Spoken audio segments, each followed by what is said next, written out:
মৰমৰ মেঘাচ্ছন্ন পৰ্বতৰ এই মহনাত নিবিড়ভাৱে মোৰ মনত পৰিছে মমতা। বিদায় মৌন নিথৰ মুহূৰ্তত তোমাৰ চকু উপচি বাৰিষাৰ বান নামিছিল, তাৰ উত্তৰত মই মাথো নিৰতৰ হৈ ৰলো। সেইবোৰ অনাখৰি কথা আজি অন্তৰত পৰ্বতীয়া বনপোৰা জুই হৈ আছে।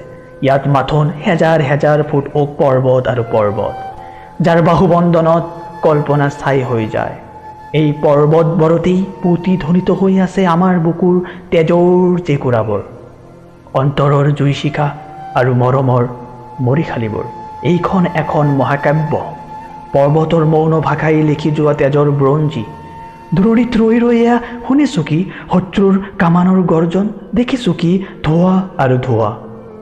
এটা কথা জানি থোৱা, শুনা, মৃত্যুৱে যদি অভিনন্দন জনায়, এই মৃত্যু পাৰিজাত ফুল, তাত দেৱতাৰ আশীৰ্বাদ আছে। সৰ্বশেষত তোমাক একেষাৰ অনুৰোধ কৰোঁ, এই যে আমাৰ ল'ৰা দুটা, সিহঁতক কেতিয়াও পিতৃৰ অভাৱ অনুভৱ কৰিবলৈ নিদিবা। সিহঁতক মাথোন একেষাৰ কথাকে ক'বা, যি মৃত্যুৱে দশক জীৱন দিয়ে, এই মৃত্যু আত্মাৰ দৰেই অবিনশ্বৰ। আজিলৈ সামৰো দেই, দীঘলীয়াকৈ চিঠি লিখিবলৈ আজৰি নাই। মৰম জানিবা, ইতি তোমাৰ।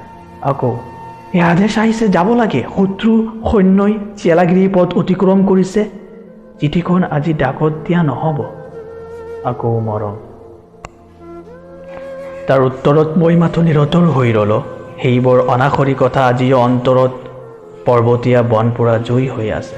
ইয়াত মাথোন হেজাৰ হেজাৰ ফুট ওক পৰ্বত আৰু পৰ্বত, যাৰ বাহুবন্ধনাত কল্পনা স্থায়ী হৈ যায়।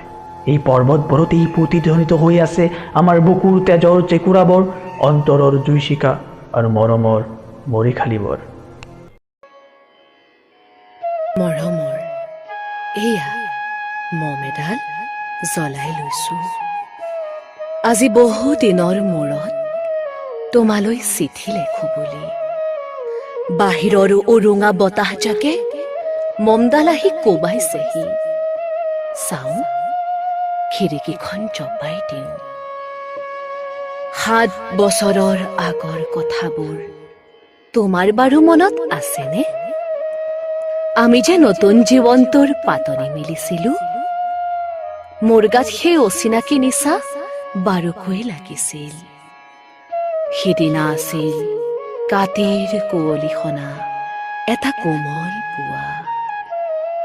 পদূলিত তলসৰা শেৱালিবোৰ উপচি আছিল, আৰু সন্ধিয়া মই তোমালোকৰ ঘৰলৈ নকৈ আহিবৰ দিনা আকাশৰ মেঘৰ মোহনাত হালধীয়া যোনটো নাওখন হৈ আমাক যে ৰিঙিয়াই মাতিছিল তৰাৰ দেশলৈ, মই লোৱা কঁকালৰ ৰঙা ৰিহাখনলৈ তুমি বাৰু তেনেকৈ কিয় একেথৰে চাইছিলা? মোৰ কেনে লাগিছিল জানা? তুমি যেন কোনোবা দূৰ বিদেশৰ স্বপ্নাতুৰ আলোকৰ মানুহ, আৰু মই যেন তলসৰা এপাহ শেৱালি। সেইদিনা মন সাগৰত মোৰ এৰি অহা আৰু আহি পোৱা অলেখ ঢৌৰ কঁপনি জাগিছিল। তোমাৰ জানো এইবোৰ কথা মনত নাই? আমাৰ দেউতাই যে চিঠিত লিখিছিল, আই, তই নতুন ঘৰত হাঁহি মাতি থাকিবি। এইবোৰ 7 বছৰৰ আগৰ কথা। মোৰ যে সকলোবোৰ পুৰাণৰ সাধু যেনেই লাগে। জেঠমহীয়া দেউতাৰ বছেৰেকীয়া হৈ গল। তোমাৰ বাবুল এতিয়া বৰটো হৈছে। তাৰ ওপৰ পাৰিত এধানিমান ডালিম গুটি যেন দাঁত অকনি গজিছে। সি মোক একেবাৰে এৰিকে নিদিয়ে। কেতিয়াবা মোৰ যে ইমান খং উঠে, তুমি নাই নহয় সেইকাৰণে।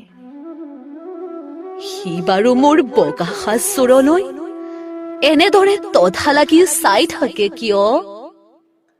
তাৰ উপজাৰে পৰা এইযোৰ কাপোৰ চিনাকি, সেইকাৰণে নহয়। বাবুল এতিয়া বৰটো হৈছে, বুজিছা? আৰু ডাঙৰ হলে স্কুলত তাক নাম লগাই দিম।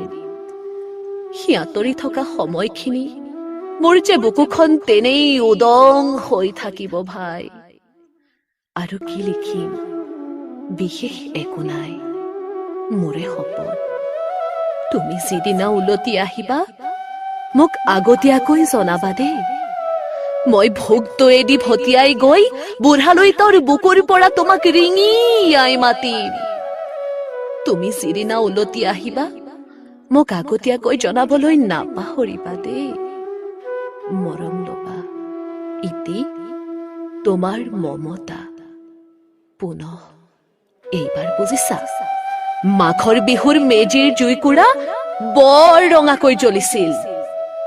আমাৰ আইতাৰ কলি ছাগলীজনীৰ দুটা পোৱালি জগিছে, এটা সুত বগা, আনটো বখৰা।